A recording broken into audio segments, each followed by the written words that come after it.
बाबूजी महाराज।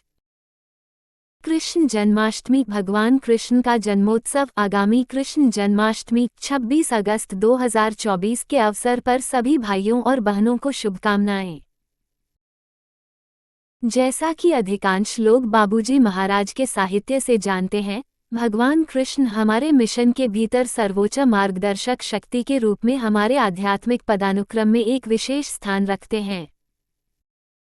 इसलिए बाबूजी के सांसारिक अस्तित्व के दौरान कुछ समय के लिए कृष्ण जन्माष्टमी भगवान कृष्ण की जयंती मनाई जाती थी। यहाँ जन्माष्टमी के संदर्भ में उनके कार्यों के कुछ प्रमुख संदेश दिए गए हैं। भगवान कृष्ण के अवतार के बारे में। मैं अवतारों के सिद्धांत में विश्वास करता हूँ और भगवान रामचंद्र उनमें से एक थे। उन्होंने अपने शासनकाल के दौरान बहुत मदद की थी, लेकिन भगवान कृष्ण के आगमन के साथ भगवान राम का शासन समाप्त हो गया था। अब यह शासन है भगवान कृष्ण जो अगले अवतार के दुनिया में आने तक जारी रहेंगे। ये प्रकृति की घटना है जिसे मैं आपकी समझ के लिए प्रकाश में लाता हूँ। स्रोत कंप्लीट वर्क्स खंड 2 जन्माष्टमी से संबंधित। पूज्य लालाजी ने मुझे निर्देश दिया कि भगवान कृष्ण का जन्मदिन मनाने के लिए सभी को पत्र लिखा जाना चाहिए।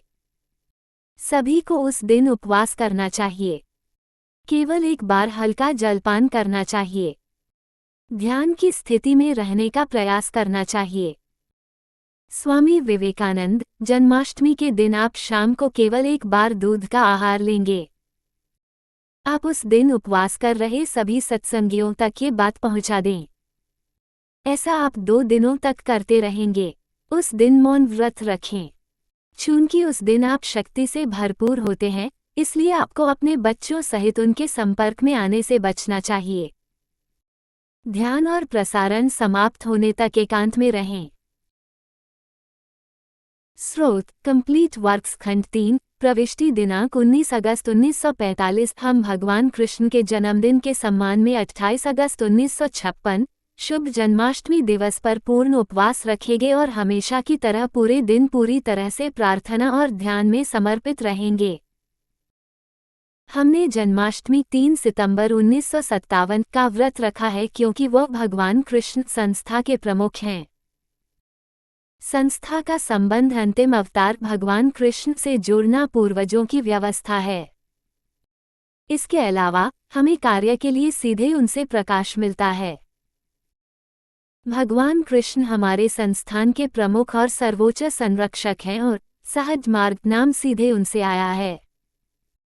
ये शब्द उनसे सीधे प्राप्त कंपन के माध्यम से स्पष्ट रूप से गूंजते हैं।